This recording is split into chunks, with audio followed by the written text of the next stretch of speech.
Hey everybody, I'm back. I've been away for a little while, traveling all over the world, but I put out loads of content for you. Hopefully you enjoyed it. I did a lot of history stuff looking back at the previous events, but now we're going to look at the Fall Major that's just happened in Rotterdam.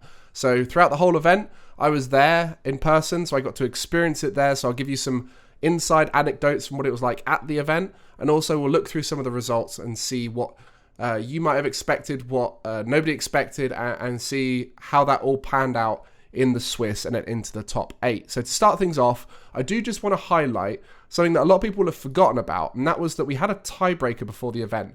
Team Secret and Crew played a tiebreaker match to decide which of them would make it. Team Secret in the end coming out on top. And that's really key because this shows you the depth in these other regions that only get 2 or maybe 1 spots to the events, how they can make deep runs despite just missing out on an event maybe. So Crew didn't get a chance to compete at the major, but they narrowly missed out on the event, and the team that they narrowly missed out on to went on to make top 4. So the event happened sort of early December. You know, we just had this. I'm a little bit late because I've just been out to Vegas for the esports awards, but as you'll see here, an amazing talent team. These guys did an amazing job. I was thoroughly impressed by the casters, the production at this event. One of the best we've ever seen. It was really cool to see Kay on the desk as well, representing Mina. And hopefully we'll get to see more of that kind of representation in the future at these events. So the format was Swiss into top 8 single elimination bracket, similar to what we've had online the whole season. And you'll see here's the placements for the teams. GenG won the whole event. Moist had an amazing LAN performance. Team Secret made that great performance, made it all the way to the quarterfinals where they beat version 1, then into the semi-finals. And FaZe Clan was 4th as always, but then we saw the crazy Coming Corp Moist game and so on. We'll get through to the individual games as we go on. Nothing crazy to note in the teams, no changes or anything, no visa issues or anything like that. The advantage of a European LAN. So Carmine Corp did great in the Swiss, and I think this could have been one of their downfalls. I actually, in my prediction video, said this about GenG. I predicted that GenG were going to flop in the quarterfinals unexpectedly because of the fact that they went so well in Swiss and then underperform in the quarters. This is a common thing we see amongst teams. Same thing kind of happened for Oxygen because they're too smug, they're too confident, and especially with the way this format went, is their first stage game would be the quarterfinals.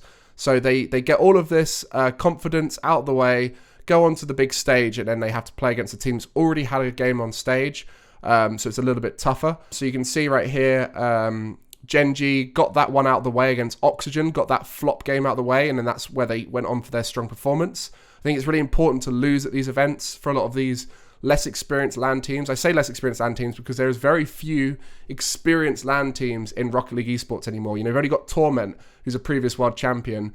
We've got a few teams now, like Moist, for example, who are an experienced LAN team, like Astral, Joyo, and Rise have made deep runs regularly in tournaments, so they're used to being on stage in LANs. And to a certain extent, you could say GenG, with Nolly and Jack, are starting to become LAN players. They've been to many LANs. FaZe, lots of LAN players there. G2. But for the most part, they're still pretty inexperienced in the grand scheme of things. With the amount of LANs that they've played in since COVID, you can count on one hand. You know, it's not a huge amount of chances to perform under pressure on LAN. So we'll see the first round here. Everything went in favor of the higher seed, except for this Moist game where they beat FaZe. And this was the start of the hang on a minute. Moist are looking quite good here on LAN FaZe, where we saw them doing well. Some noteworthy matches. Oxygen G2. This was a bit of a scrappy, chaotic game. But we start to think, oh, maybe Oxygen are playing good on LAN. The Space Station Falcons game was interesting because it was just composure from Space Station. Again, maybe a little bit of LAN experience coming in there, where Falcons were a little bit panicky and were trying to force the game a little bit. Outside of that, you know, nothing too crazy to note. Version 1 looking solid to start things off. And you see version 1 here in the second round, beating Team Liquid. The most defensive team we had at the event, version 1, them and Team Secret, showed that defense can win you tournaments, can win you games. Version 1 won the online regional. Team Secret made regular finals in South America. It shows that you can make deep runs with a defensive strategy.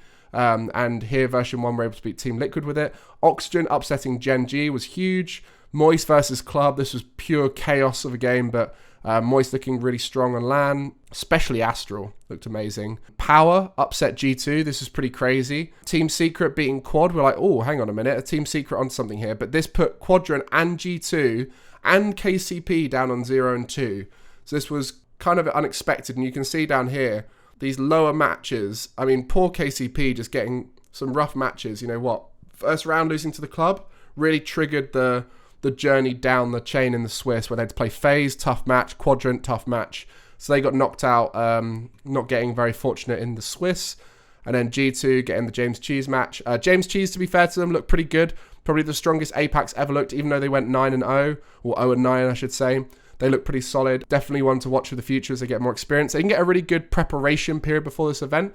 They can get a chance to boot camp. They were pretty out of practice, so perhaps with a boot camp, they'll be able to take a few series. And then we see here version 1 making it through at this point, looking solid, poor power, looking so close to making it, going 2-1, but then just missing out in the end here with Team Liquid. This is a really close series here. GenG beating FaZe here, very solid performance there. Team Secret beat Moist. We're thinking, hang on a minute, what's going on here? Moist starting to reverse sweep themselves after losing to K-Corp in the Swiss. So many results going on here. This is why Swiss on LAN is crazy. There's just so many matches that happen.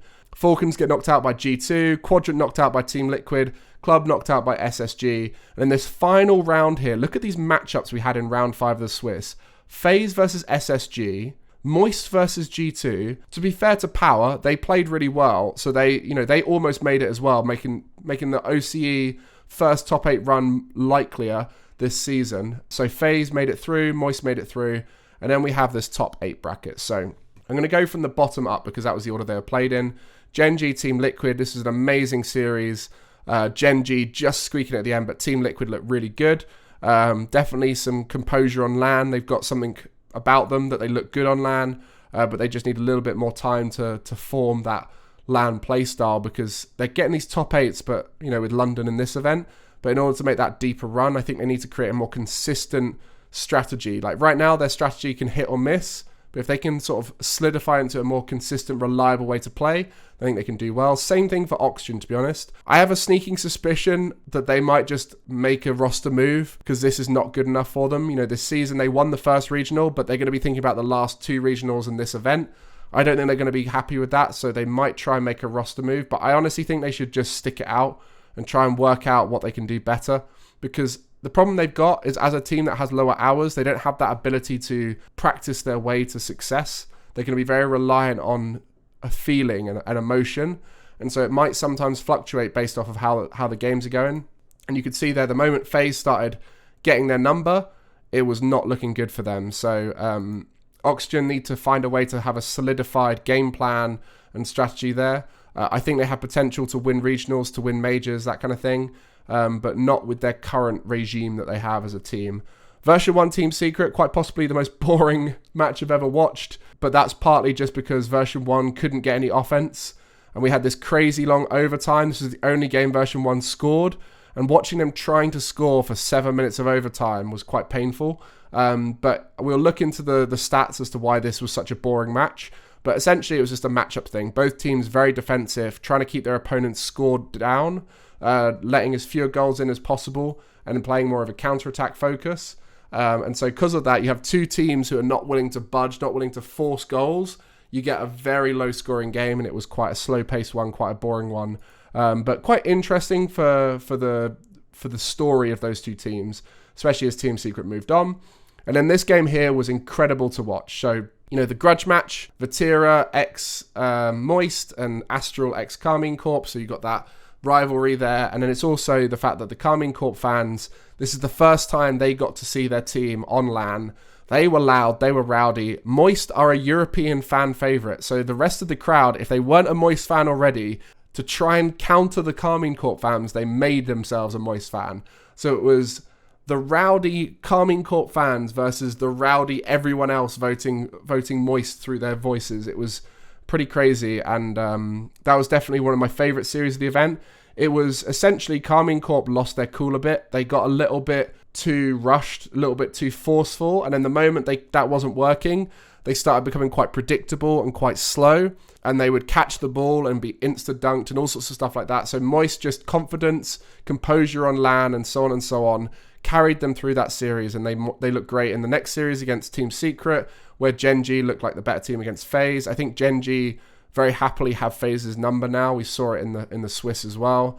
And then GenG versus Moist in the final. What a series. It was such high-level Rocket League. And it was mechanics versus team strategy, essentially, right?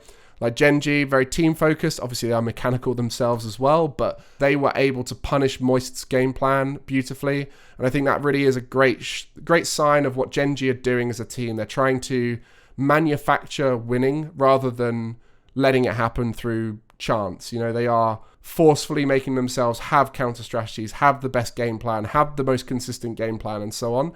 And it came through, and they ended up winning the whole event. Now, we do also award Fall Major offensive MVP and defensive MVP and an overall MVP, and you can see those right here. Whether you believe this was fair or not, it is across the whole event. It's not just for the players who have a pop-off of a match. I think a lot of people thought Astral should get offensive MVP. Now, he was great, but he had bad series and good series. Vatira consistently across the whole event looked like the most offensively strong player. And when we look at the stats here, you can see this is the whole major, just looking purely at core stats, and we order it by goals. Vatira, 1.07 goals per game, crazy shooting percentage, a lot of assists as well, right? Like 0.6, it's not the most, but you can see it's up there, right? So Vatira heavily involved in terms of goal participation, the most goals per game, a very big factor as to why their team was scoring goals. And then if we look here at KV1 for Team Secret, now this is a weird one. Defensive MVP is a tough one because you can sometimes give it to an individual on a winning team that does well in defense. For example, Vatira at the London Major, he got defensive MVP because of his saves and so on, the team that did well. But what we can look at, as we said about Team Secret and Version 1 being the two defensive teams, and we can look here at the goals conceded category, and you can see here you've got Version 1 and Team Secret that were very low when it came to goal conceded. This is, like, normally it's around, you can see if we scroll down, like, Quadrant, who are a defensive team, had about 1.5. Ignore the Crew because that's just from their single tiebreaker match. And then you've got, like, Carmine Corp, Oxygen, you know, like teams normally are around the 1.5 to 2 mark. Team Secret stats might be a bit skewed from the tiebreaker as well, just bear that in mind. But Version 1 and Team Secret essentially have two of the lowest goals conceded per game, which means that they are very defensive teams.